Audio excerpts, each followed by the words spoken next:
Hi hello welcome to Koluguri 24/7 news channel. Nepal వద్ద ఏం జరుగుతోంది? వరుసగా భూకంపాలు వరద పోటుతోన అక్కడ జనజీవనం అతలాకుతలమైపోతుందా? వరద ముప్పు ఎంత భయంకరంగా ఉంది అంటే అసలు 1500 మంది యాత్రికులు ఎటుపోయారు, ఏమయ్యారు ఇప్పటిదాకా ఆచూకీ తెలియట్లేదు. దాదాపు 400 మంది దాకా మన ప్రాంతాల నుంచి, దక్షిణ ప్రాంతాల నుంచి వచ్చినటువంటి యాత్రికులు కూడా వాళ్ళు అసలు గల్లంతైపోయారన్న విషయం మనకు తెలుస్తుంది. మరణించినట్లు కూడా మనకు వార్తలు అందుతున్నాయి.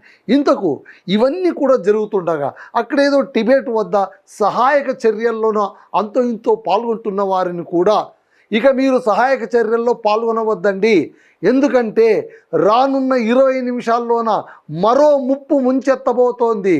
20 నిమిషాల వ్యవధిలో వచ్చేటువంటి వరదతో నేపాల్ అతలాకుతలమవుతుంది. ఒక రకంగా చెప్పాలంటే నేలమట్టమైపోతుందని హెచ్చరిస్తున్నారు అటు అమెరికా, ఆ తర్వాత చైనా పర్యావరణవేత్తలు, శాస్త్రవేత్తలు. ఇంతకు ఏమిటి ముప్పు? ఇంత ఘోరంగా ఎందుకు వస్తుంది? ఇంత ఘోరమైన వరద ఏంటి?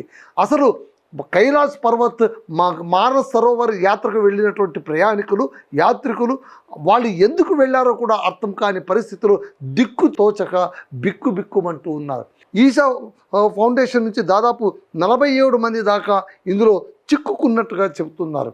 ఈ విషయాన్నే ఈశా ఫౌండర్ సద్గురు జగ్గి వాసుదేవ్ నిన్న ఒక వీడియో చేసి ఎక్స్లో పోస్ట్ చేశారు. ఆయన వెక్కి ఏడ్చాడు.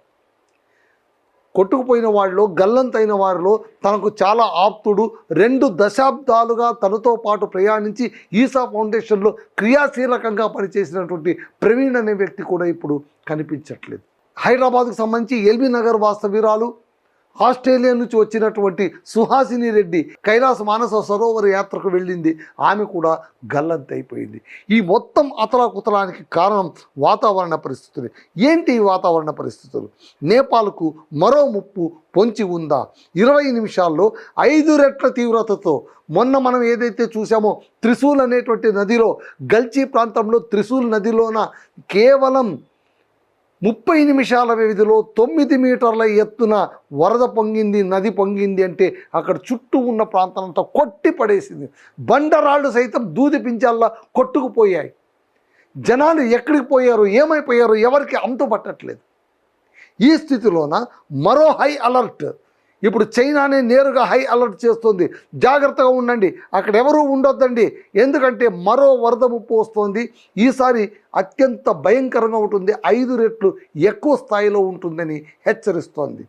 చైనా నేపాల్ సరిహద్దు ప్రాంతాల్లో శిథిలాల కారణంగా, అంటే కొండ చర్యలు విరిగిపడి హిమవత్ పర్వతంలోన చర్యలు విరిగిపడటంతో పాటు హిమనదాలు కరిగిపోవడం, వాతావరణం వల్ల, వేడి వల్ల, ఉష్ణోగ్రత తీవ్రత వలన హిమనదాలు కరిగిపోవడంతో ఆ నీరంతా, మంచంతా వచ్చి ఎక్కడ చేరిపోయింది? నదుల్లో చేరిపోతుంది. దాంతో నది మట్టం పెరిగిపోతుంది. నది మట్టం పెరిగిందంటే మాత్రం ప్రళయం సంభవించినట్టే. సో ఇక్కడ ఏం చెప్తున్నారంటే ఈ నిల్వలు తెగిపడితే తీవ్ర వరదలు సంభవించవచ్చని అధికారులు హెచ్చరిస్తూ ఉన్నారు. ఎందుకంటే ఇప్పుడు కొత్తగా శిథిలాలన్నీ పడిపోయినాయి, అవి ఎప్పుడు దొర్లి కింద పడతాయో తెలియదు అని అంటున్నారు. భారీ ప్రాణ నష్టం కూడా ఉండొచ్చు అంటున్నారు. సహాయక చర్యల్లో జాప్యం నేపథ్యంలో ప్రజలను అప్రమత్తం చేస్తూ హై అలర్ట్ ప్రకటించారు. బోటెకోషి, త్రిశూలి నదీ పరివాహక ప్రాంతాల్లో సంభవించిన భారీ వరదలు, ఈ వరదల వల్ల ఇళ్ళు, రహదారులు, వంతెనలు, విద్యుత్ మౌలిక సదుపాయాలను తీవ్రంగా దెబ్బతీశాయి. చైనా వైపు గిరాంగ్ పోర్ట్ ప్రాంతం కూడా భారీగా దెబ్బతినింది. ఆకస్మిక వరద ముంచెత్తిన 2 రోజులకు ఒక సరస్సు గట్లు మొత్తం తెగిపోయాయి. నేపాల్లోని రసువా జిల్లా అధికారులకు నోటీస్ అందింది ఈ విషయాన్ని ధృవీకరించిన వారు నరేంద్ర పరివార్ శుక్రవారం నాడు ఈ విషయాన్ని ధృవీకరించారు. ఏంటంటే ఒక సరస్సు గట్టు తెగింది, మరి అది చాలా పెద్ద సరస్సు, ఆ నీళ్లు ఎటువైపు పొంగుతాయో, ఎటు పోటెత్తుతాయో తెలియని పరిస్థితి ఒకటి అక్కడ కనిపిస్తోంది. నేపాల్లోని చోచెన్, ఖోలా, పురేపు, సాంగో నదుల సంగమం సమీపంలో ఒక భారీ సరస్సు ఏర్పడింది. ఆగస్టు 27 ఉదయం నాటికి దాని పరిమాణం సుమారు 20 లక్షల క్యూబిక్ మీటర్లుగా ఉంది.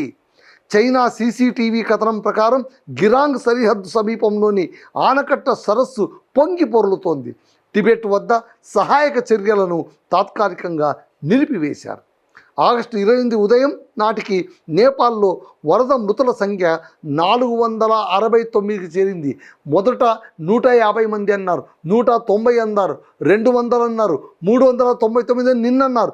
ఇవాటికి వచ్చేసరికి 469 దాకా వెళ్ళిపోయింది ఈ డెత్ టోల్ రేట్. చైనా వైపు 3 మరణించగా 558 మంది గల్లంతైపోయారు. నేపాల్లో కూడా కనీసం 644 మంది గల్లంతైనట్టు తాజాగా మనకు సమాచారం అందుతోంది. ఇలా నేపాల్ వరదలో చిక్కుకుపోయిన వారిలో మన తెలంగాణకు సంబంధించి 23 మంది ఎన్ఆర్ఐలు ఉన్నారు. ఈ ఎన్ఆర్ఐల్లోన 14 మంది అమెరికా సిటిజన్షిప్ ఉన్నవాళ్ళు. ఆ తర్వాత కెనడా, ఆస్ట్రేలియా, న్యూజిలాండ్కు సంబంధించిన ఒక్కొక్క యాత్రికులు ఉన్నారు. వీళ్ళందరూ కూడా ఈసా ఫౌండేషన్ ద్వారా వెళ్ళినటువంటి వాళ్ళే. కాబట్టి ఈ కైలాస్ పర్వత్ మానస్ సరోవర్ యాత్రను నిర్వహించేటువంటి Isha foundation, Isha group, Kailash journey private limited తదితర ఏజెన్సీల ద్వారా వీరందరూ వెళ్ళారు. సో ఇప్పుడు వీళ్ళందరూ కూడా ఏమైపోయారో తెలియదు. ముఖ్యంగా మన హైదరాబాద్ వాసి ఎల్బీ నగర్కు సంబంధించినటువంటి సుహాసిని రెడ్డి, ఆమె ఏమైపోయారో తెలియదు. ఇలాగ ఒక్కొక్కరు అంటే ఇక్కడ బంధువుల ఆర్తనాదాలు, ఆక్రోశాలు. నిన్నైతే ఈసా ఫౌండేషన్ వీడియో మనం ఒకసారి పరిశీలిస్తే అక్కడ సద్గురు చెబుతున్నప్పుడు, ఈ విషయాన్ని చెప్తున్నప్పుడు ఆయన కన్నీరు మున్నీరు అవడమే కాదు, అక్కడ ఉన్న వాళ్ళందరూ పెద్ద ఎత్తున రోధిస్తున్న దృశ్యం మనకు గుండెను కలిచివేసేలా కనిపించింది. ప్రతి ఏటా కూడా కైలాస మానస సరోవర యాత్ర అంటే అది సాహసంతో కూడుకున్నటువంటిది, ప్రమాదంతో కూడుకున్నటువంటిది. వాతావరణంలో మార్పులు, మన తప్పిదాలు, వాతావరణ కాలుష్యం, వీటన్నిటి వలన భూతాపోన్నతి పెరిగిపోవడంతో ఒక్కసారిగా హిమనదాలు కరిగిపోతున్నాయి. హిమాలయాలు ఎప్పుడైతే కరగడం మొదలుపెట్టాయో గుర్తుంచుకోండి, మనకు వరదలు తరచు కాదు, ఎప్పుడు ఏ క్షణంలో వస్తుందో కూడా తెలియనటువంటి ఒక భయంకరమైన పరిస్థితి ఏర్పడింది. చూద్దాం, నేపాల్లోన హెచ్చరించినట్టు అత్యంత పెద్ద ప్రళయం ఏమైనా ముంచుకు రాబోతుందా? అక్కడ రెస్క్యూ టీమ్స్ ఏమీ లేవా? వెళ్ళిన వాళ్ళు వెళ్ళినట్టే గల్లంతైపోయారా? ఇప్పుడు ఏం జరుగుతుంది అక్కడ? ఇవన్నీ కూడా మనం ఎదురు చూడాల్సింది. అదండి సమాచారం. That's all. Hi friends, thank you for watching this video. ఈ వీడియో కనుక మీకు నచ్చినట్లయితే దయచేసి లైక్ చేయండి, షేర్ చేయండి. ముఖ్యంగా మా ఛానల్ 24/7 న్యూస్ టీవీని సబ్స్క్రైబ్ చేసుకోండి. ఆ తర్వాత మీ విలువైన అభిప్రాయాల్ని, మార్పులు, చేర్పులు, కావాల్సిన వీడియో ఏమన్నా ఉంటే మన వీడియో కింద కామెంట్ సెక్షన్లో కామెంట్ రూపంలో తెలియజేయండి. నమస్కారం, సాయిదంచిక మాట్లాడుతున్నాను. ప్లీజ్ సబ్స్క్రైబ్, షేర్, లైక్ చేయండి 24/7 టీవీ ఛానల్. హాయ్ నమస్తే, నేను మీ Sonia Akula. Please subscribe to 24/7 news TV. Hi అండి, అందరికీ నమస్తే. నేను Mankota Prasad. Please do subscribe 24/7 news TV. Political, entertainment and infotainment updates కోసం like, share, subscribe 24/7 news TV.